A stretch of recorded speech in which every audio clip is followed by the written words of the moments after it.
सीखेंगे भिन्नों की पहचान करना। भिन्नों में 4 टाइप के क्वेश्चंस आते हैं। इससे बाहर का क्वेश्चन आप लोग से नहीं पूछा जाएगा।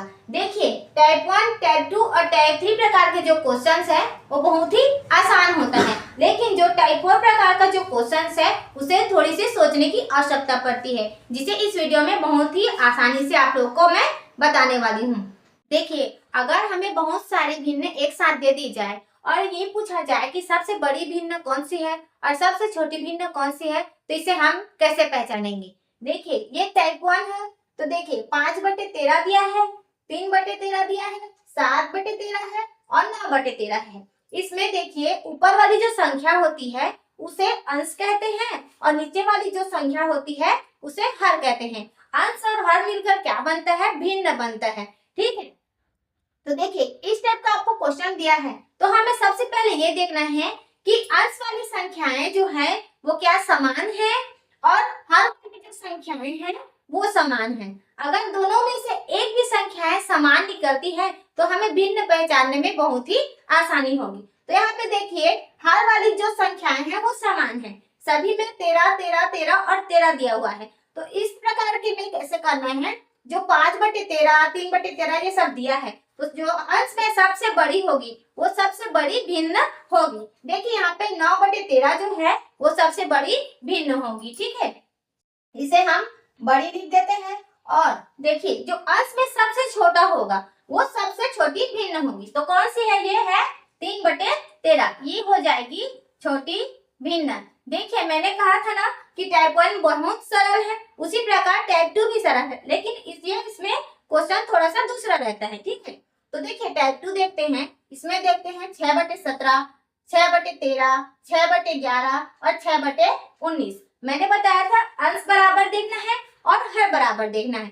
तो इसमें देखेंगे हम ऊपर वाली जो संख्याएं हैं वो सभी समान है, मतलब कि अंश समान है। तो इसमें क्या होता है, नीचे वाली जो संख्याएं हैं जो सबसे बड़ी होगी वह सबसे छोटी भिन्न कहलाएगी।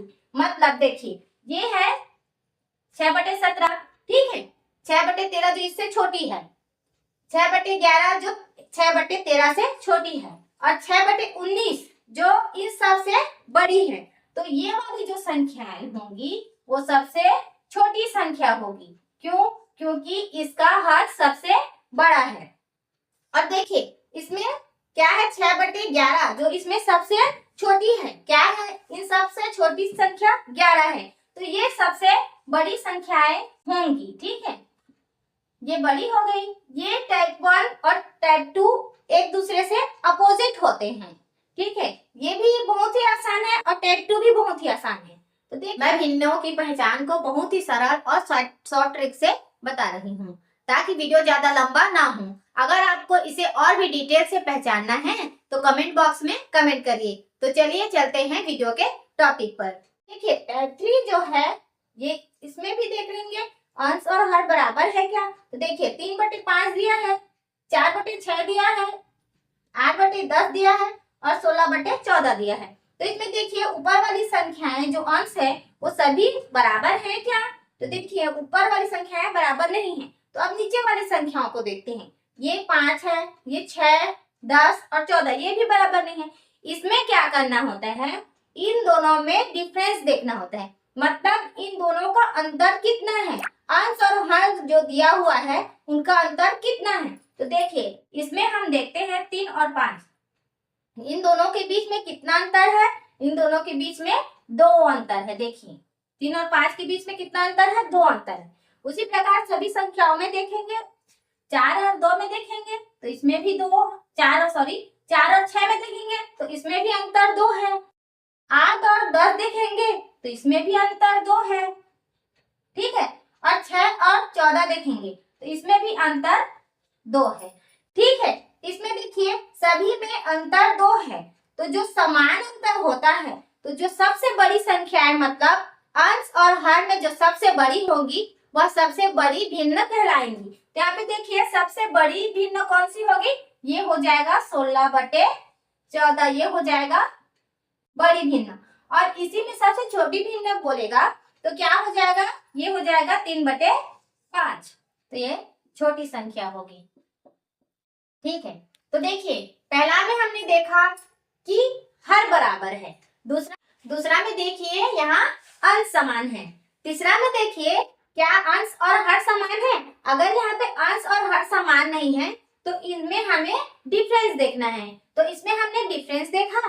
तो देखिए अब टाइप 4 में चलते हैं।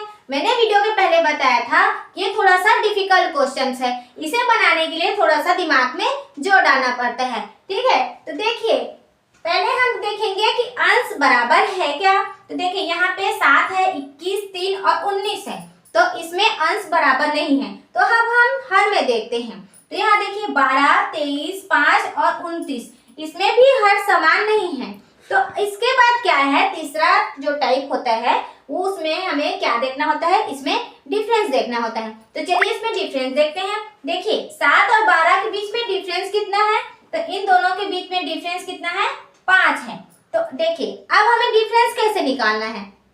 देखिए 7 और 12 है तो हमें क्या करना है, 12 में 7 घटा देना है। तो 12 में 7 घटाएंगे तो इनका डिफरेंस निकल के आ जाएगा 5, मतलब इनका अंतर आ जाएगा 5। उसी प्रकार 21 और 23 में डिफरेंस आ जाएगा 2।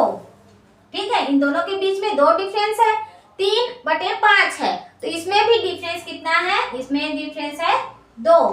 और यहाँ दिया है 19/29। देखिए इन दोनों के बीच भी डिफरेंस कितना है, इन दोनों के बीच में डिफरेंस है 10 का।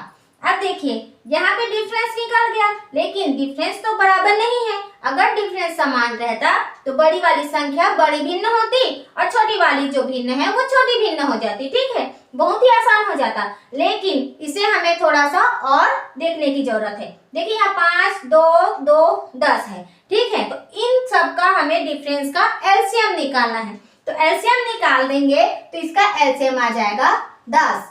ठीक है, इनका हम एलसीएम निकालेंगे तो एलसीएम में आएगा 10। 10 क्यों आएगा, देखिए यहाँ पे हो जाएगा, इनका अंतर है 5, इनका अंतर 2, 2 और 10। यहाँ पे हम लोग लिख लेंगे 5, 2, 2 और ये हो जाएगा 10। ठीक है, तो हमें इसका लघुत्तम समापवर्त ज्ञात करना है। लघुत्तम समापवर्त ज्ञात करने के लिए सबसे छोटी संख्या से भाग देंगे, मतलब कि 2 से भाग देंगे। 2 से भाग देंगे तो ये 5 नहीं कटेगा, तो 5 को हम सेम उतार, 5 2 से 2 जाएगा तो 1 बचा, फिर 2 से 2 जाएगा तो 1 बचा, और 2 से 10 जाएगा तो कितना बचा, 5 बचा। ठीक है, तो हमने 2 से भाग क्यों दिया, क्योंकि लघुत्तम समापवर्त निकालने के लिए, उसका गुणनखंड निकालने के लिए हमें सबसे छोटी वाली संख्या से ही भाग देना पड़ता है। ठीक है, तो अब देखिए ये संख्याएं किससे भाग जाएंगी। तो यहाँ पे दिख रहा है 1 1 तो है, लेकिन ये संख्याएं जाएंगी 5 से, क्योंकि हमें नीचे में 1 लाना है और पहले से 1 है तो ये 5 से भाग जाएगा। तो ये हो जाएगा 5, 5 1 कम 5 हो गया, और ये 1 को सेम उतार देंगे दोनों को, और 5 1 कम हो जाएगा ये 5। तो देखिए नीचे में 1 1 आ गया। तो इनका जो गुणनखंड होता है यही लघुत्तम समापवर्त कहलाता है। अब इनका गुणनखंड कैसे निकालेंगे, तो इनका गुणनखंड निकालने के लिए इन दोनों को आपस में हमें गुणा करना पड़ता है। मतलब 2 और 5 का गुणा करेंगे तो इनका लघुत्तम समापवर्त निकल जाएगा 10। इसीलिए इसका लघुत्तम समापवर्त 10 आया है। देखिए लघुत्तम समापवर्त 10 आ गया।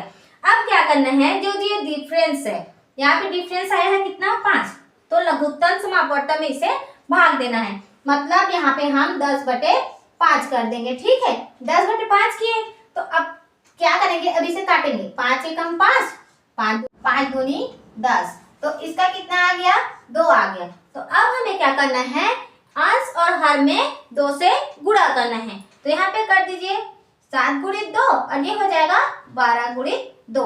तो 7 दूनी कितना हो जाएगा, यहाँ पे आ जाएगा 14, और 12 दूनी कितना हो जाएगा, 24। ठीक है, 12 दूनी 24 हो गया। देखिए अब क्या करना है, देखिए इसका डिफरेंस कितना आया है, 2 आया है। 21/23 का डिफरेंस 2 आया है, तो हम लघुत्तम समापवर्त 10 मिला है हमें, तो हमें यहाँ पे 2 से इसे भाग कर देना है। जितना भी डिफरेंस आएगा उसे लघुत्तम समापवर्त से भाग करना है।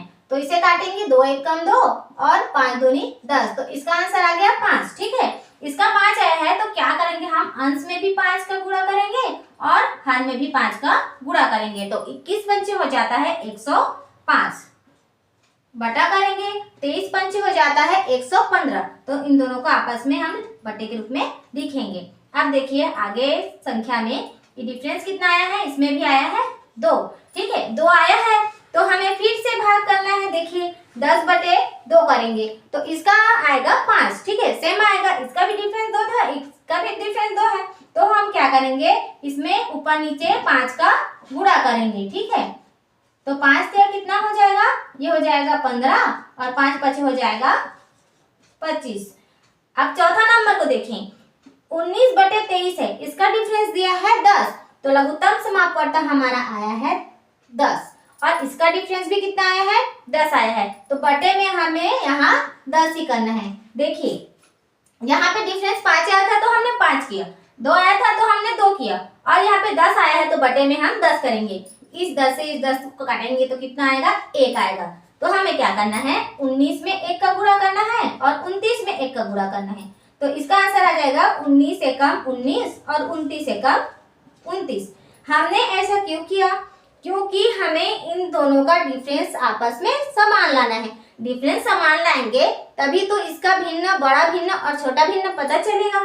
तो देखिए इसमें डिफरेंस समान आ गया, तो ये टाइप 3 टाइप के क्वेश्चंस में चला गया, ठीक है। जो टाइप 4 है वो थोड़ा सा डिफिकल्ट था, इसे हमने थोड़ा सा सरल बनाया है।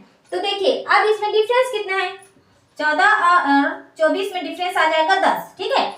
105 और 115 के बीच में डिफरेंस कितना है, इसमें भी हो गया 10, ठीक है, इसमें भी हो गया 10 और 19 और 29 में हो जाएगा 10, ठीक है। इन सभी में डिफरेंस बराबर हो गया।